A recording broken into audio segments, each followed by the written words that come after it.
Hello guys, আজকে দেখো আমি নিয়ে চলে এসেছি রাত্রির ডিনার। এই যে ডিম কষা হবে, তো আমি এখানে ডিমটাকে সেদ্ধ বসিয়ে দিয়েছিলাম। এই যে ডিম আলুটা সেদ্ধ হয়ে গেছে, চলো ছাড়িয়ে নিয়ে তারপর আবার ফেরত আসছি তোমাদের কাছে। দেখো এখানে আমার ডিমটা সব ভাজা হয়ে গেছে, ডিমটা প্রচণ্ড ফাটছিল, তাই আমি আর ক্লিপটা নিতে পারিনি। এবার আমি ডিমগুলো একে একে তুলে নিচ্ছি। এখানে সেদ্ধ করা আলুগুলো আমি এবার ভেজে নেব। সেদ্ধ করা তো বেশি না ভাজতে হবে, তবু জাস্ট হালকা করে নুন দিয়ে নাড়াচাড়া করে নেব। দেখো এখানে আমার মশলা কেটে গোছানো রয়েছে। এখানে রসুন আর আদাটাকে পেস্ট করে নেব, পেঁয়াজটা হাফ পেস্ট করবো আর হাফ ভাজবো। যে আলুগুলো আমার ভাজা কমপ্লিট, এবার আমি তুলে নেব।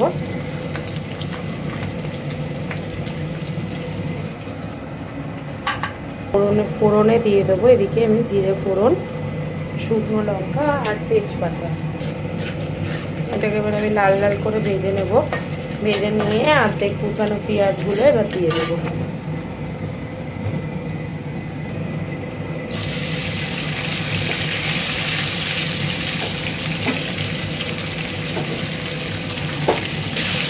এগুলো ভালো করে লাল লাল করে আমি একটুখানি ভেজে নেব, তারপরেই মশলাটা দেব।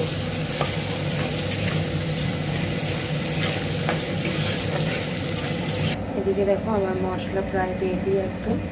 এবার কড়াইতে দিয়ে দেবো, যে এটা লাল লাল করে ভাজা হয়ে গেছে, কড়াইতে এটা দিয়ে দেবো। এবার ভালো করে নাড়াচাড়া করে নেওয়ার পর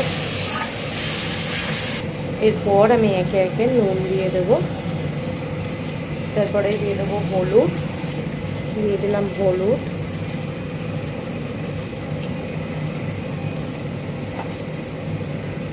দিয়ে দিলাম লঙ্কার গুঁড়ো। এই লঙ্কার গুঁড়োটা দেখো আমাদের কিন্তু বাড়িতে হ্যান্ডমেড তৈরি করা। নাড়াচাড়া করে নেবো।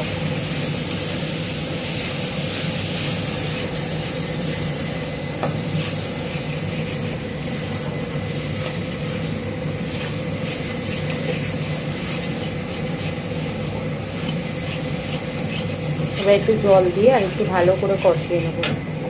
এই যে জল দিলাম,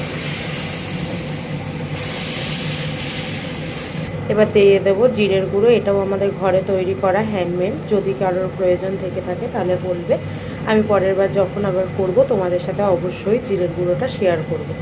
এই যে দিয়ে দিলাম, দিয়ে এবার ভালো করে নাড়াচাড়া করে নেব। এবার মশলাটা খুব ভালো করে কষানো হয়ে গেলে আলু ডিম দিয়ে কষিয়ে নেব।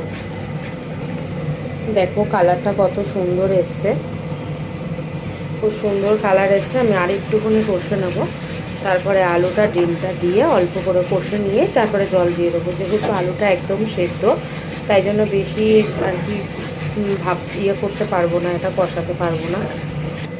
দেখো এদিকে আমি এবার রান্না করতে করতে, মা একটু দুধ দিল, গরম গরম দুধও খাচ্ছি, এদিকে রান্নাও করছি।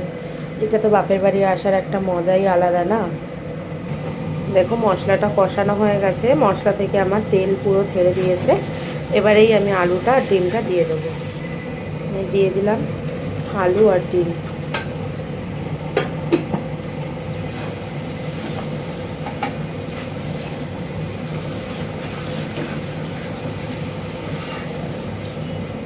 এবারে আমি জল দিয়ে দেবো, যেহেতু কষা কষা হবে তাই বেশি জল দেব না। যে জল দিয়ে দিলাম, এবার একটু ফুটলেই নাড়াচাড়া করে নিয়ে একটু গরম মশলা দিয়ে তারপরেই নামিয়ে নেব। দেখো বন্ধুরা কালারটা জাস্ট এসেছে কেমন, তোমরা অবশ্যই জানাবে। এবার আমি গরম মশলা দিয়ে দেবো। এটাও কিন্তু বাড়ির তৈরি গরম মশলা, তোমাদের যদি প্রয়োজন লাগে আমাকে অবশ্যই কমেন্ট বক্সে জানাবে, আমি এটা করে তোমাদেরকে দেখিয়ে দেবো কেমনভাবে এটা তৈরি করা হয়। এটাও একটা হোমমেড জিনিস। দেখো এবার নাড়াচাড়া করে নিয়ে আমি জাস্ট বন্ধ করে দেবো।